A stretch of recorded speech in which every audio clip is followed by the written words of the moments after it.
Good day to each and everyone. My name is Rosie Jean T. Nonoy, the reporter of Contributors to Intelligence. There are two factors that contribute to the intelligence and personality of an individual.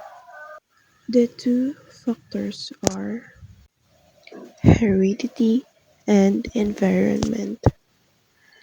The first factor is heredity. Heredity. It refers to the genes one inherits from his/her parents which provide the upper and lower limits of his/her intelligence quotient. This means heredity is passing down of genetic traits from parents to their offspring. It refers to how genes inherited from parents influences a personal intelligence, setting a range or potential for their IQ score. Heredity is responsible for the similarities we see between parents and their children, such as eye color, hair color, height, and even certain predispositions to diseases. Heredity not only contributes to the intelligence of a person but also to their physical appearance. The second factor is environment.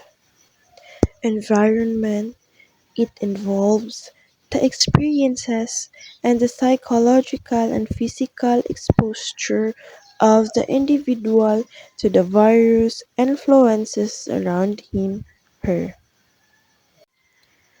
This means that an individual's environment encompasses all the experiences, both psychological and physical, that shape their development and well-being. It's not just the physical surrounding, but also the social interaction, cultural influences, educational opportunities, and other factors that affect a person's life. An example of environment is home, school, and community. These two factors influences or contribute to the intelligence of a person. Heredity, the contributor is their parents through genes, and to the environment, it is through experiences and observation to a community. Next is motivation. Motivation is the force that moves people to behave, think, and feel the way they do. Motivated behavior is energized, directed, and sustained. I will give you some example for you to understand it. For example, desire for achievement. A strong desire to succeed motivates a student to study hard. This involves behaviors like attending classes, completing assignments, and reviewing materials.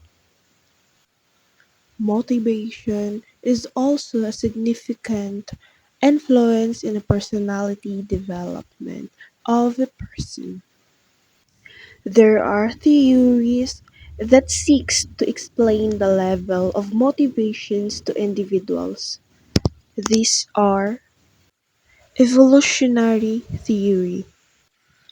According to this theory, the motivation for sex, achievement, aggression, and other behaviors is rooted in the organism evolutionary past by Bast 2000. For example, the motivation for sexual reproduction. From an evolutionary perspective, the drive to have sex is deeply ingrained because it's essential for the survival of the species.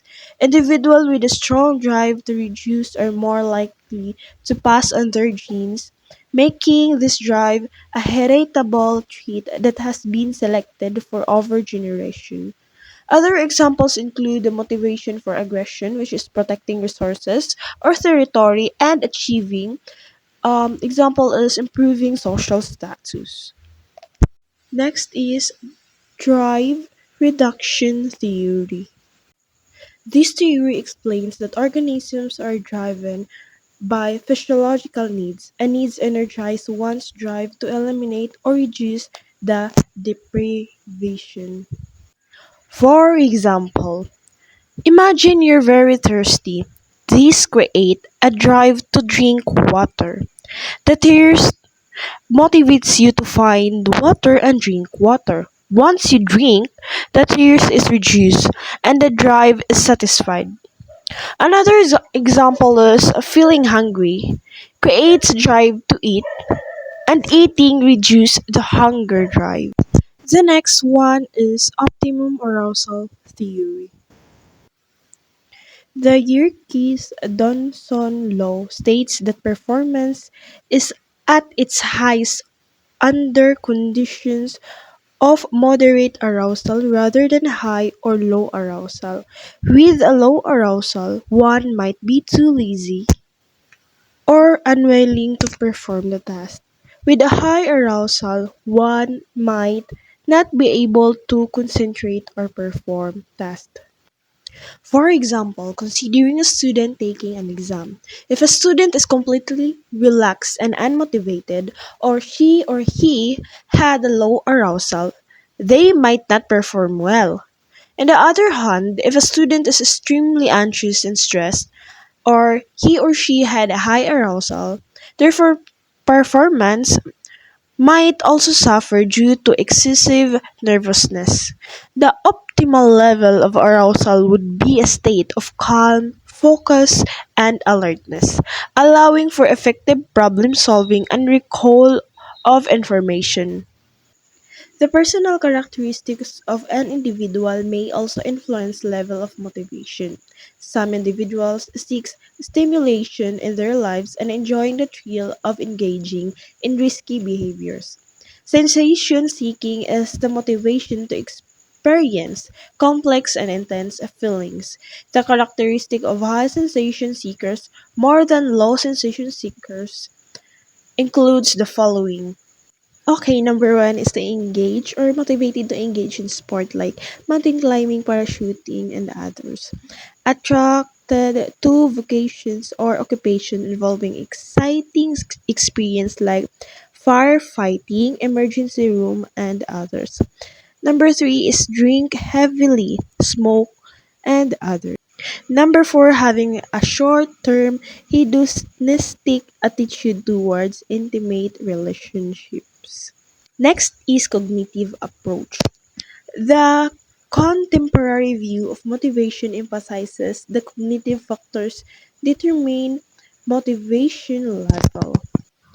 For example, a student is motivated to do well in class, once confident in his her ability to do well, and the expectation for success may help the person relax, concentrate, and study better. Thinking too much about not performing in class and the fear of failure may lead to anxiety and consequently not performing well.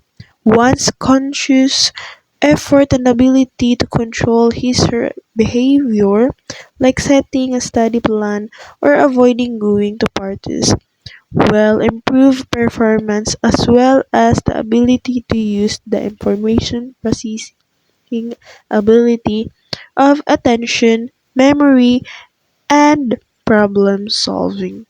So there are two aspects of cognitive approach to motivation, which are intrinsic and extrinsic motivation.